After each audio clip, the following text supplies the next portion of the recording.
जय श्री कृष्णा दोस्तों, बीएसरा फैमिली में आपका स्वागत है। दोस्तों, भगवान शंकर की पूजा करने से हर मनोकामना शीघ्र पूरी होती है। दोस्तों, भगवान शंकर बहुत ही भोले और शीघ्र प्रसन्न होने वाले देवों में से एक हैं। आपने देखा भी होगा, चाहे देवता हो चाहे असुर हो, कोई भी हो, लेकिन भगवान शंकर का पूजन अवश्य करता है। उनकी तपस्या करके उनसे बड़े बड़े वरदान प्राप्त करते हैं, क्योंकि भगवान शंकर बहुत ही शीघ्र प्रसन्न होने वाले हैं। और भगवान शंकर का देखिए, सोमवार का दिन भगवान शंकर का माना जाता है। ऐसे ही सावन का महीना भी भगवान शंकर का प्रिय है। अगर सोमवार के दिन अगर एक वस्तु अगर शिवलिंग से आप उठा लाते हैं तो निश्चित ही आपकी मनोकामना पूरी होती है। दोस्तों, ये जो उपाय मैं आपको बता रही हूँ संतान प्राप्ति के लिए है। जिन भी बहनों के देखिए अभी तक कोई संतान नहीं है तो वो इस उपाय को अवश्य ही करके देखें। और देखिए, सोमवार का दिन और सावन का महीना भगवान शंकर का प्रिय माना जाता है। अगर इन दिनों में आप इस उपाय को करेंगे तो निश्चित ही आपकी मनोकामना शीघ्र पूरी होगी। दोस्तों, उसकी जानकारी देने से पहले अगर अभी तक आपने मेरा चैनल सब्सक्राइब नहीं किया तो सब्सक्राइब अवश्य ही कर ले। बगल में बेल आइकन को दबा दें, जिससे मेरी आने वाली सभी वीडियो का नोटिफिकेशन सबसे पहले आप तक पहुंच सके। दोस्तों, भगवान शंकर को प्रसन्न करना बहुत ही सरल है। अगर सच्चे मन से, अगर आपके मन में छल कपट, किसी के लिए द्वेष नहीं है, अगर आप पवित्र मन से भगवान शंकर की पूजा करते हैं तो निश्चित ही आपकी मनोकामना शीघ्र पूरी होती है। दोस्तों, सोमवार के दिन आपको एक सरल सा उपाय करना है। आप सावन के महीने में भी सोमवार के सोमवार इस उपाय को कर सकते हैं तो और भी अच्छा है, नहीं तो आप सोमवार किसी भी सोमवार में इस उपाय को कर सकते हैं।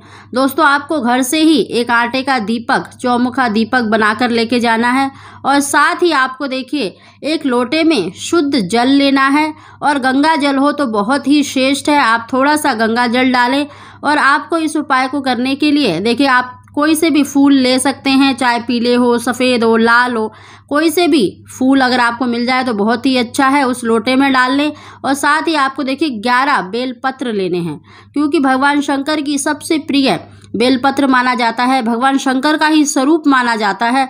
तो आपके पास अगर ना हो 11 तो भी आप देखिए भगवान शंकर को अर्पित करके, क्योंकि जो बेलपत्र होता है कभी भी अशुद्ध, बासी या अपवित्र नहीं माना जाता। उसको चढ़ाने के बाद भी उसको धोकर, यानी शुद्ध जल से उसको धोकर फिर से उसे चढ़ाया जा सकता है।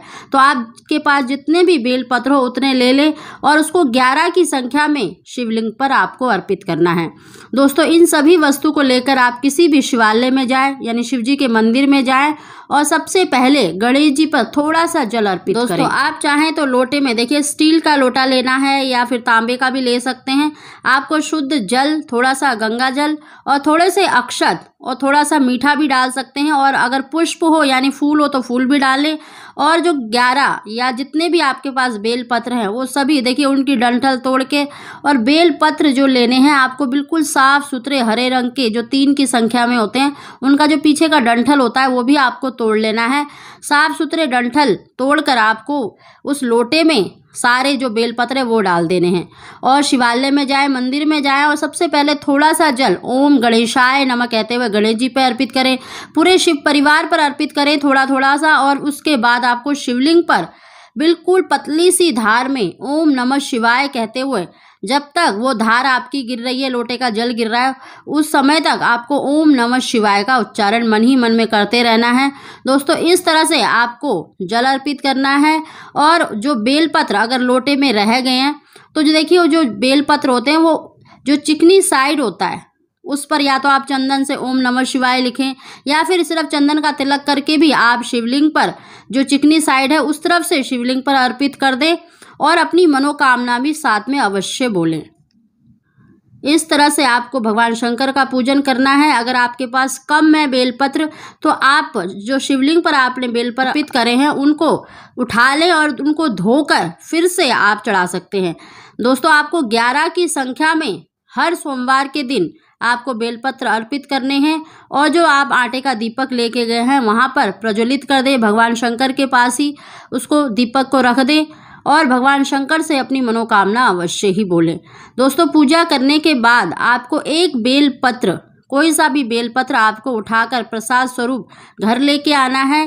दोस्तों, कभी भी जब आप शिव जी की पूजा करते हैं तो कभी भी जब आप पूजा करके वापस लौट रहे हैं तो शिव जी की तरफ आपकी पीठ नहीं होनी चाहिए और शिव जी मतलब शिवालय की तरफ अपना मुंह करके आप बाहर निकलें।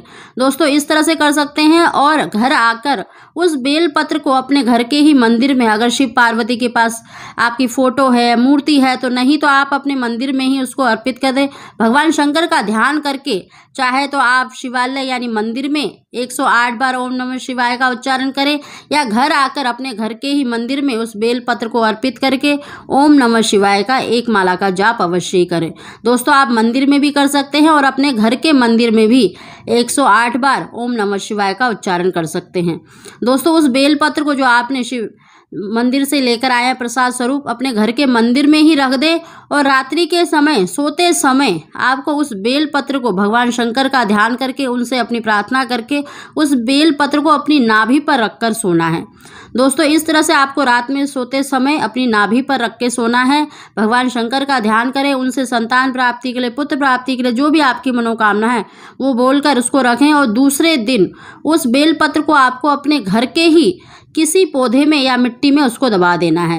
दोस्तों ये छोटा सा उपाय है, इसको जरूर करके देखिएगा। आप सोमवार के दिन कर सकते हैं, सावन के महीने के सोमवार में भी कर सकते हैं। बहुत ही श्रेष्ठ और बहुत ही शीघ्र इस उपाय को करने से आपको लाभ मिलेगा, आपको संतान की प्राप्ति अवश्य ही होगी। दोस्तों इस उपाय को आप अवश्य ही करके देखिए। आप किसी भी सोमवार के दिन करें, निश्चित ही आपको संतान की प्राप्ति अवश्य ही होगी, क्योंकि जो बेलपत्र है भगवान शंकर की प्रिय मानी जाती है। अगर भगवान शंकर से आप सच्चे मन से प्रार्थना करके ये उपाय करेंगे तो निश्चित ही आपकी मनोकामना पूरी होगी। दोस्तों अगर आपको हमारी जानकारी वीडियो पसंद आई तो उसको लाइक अवश्य ही करें। आप सभी को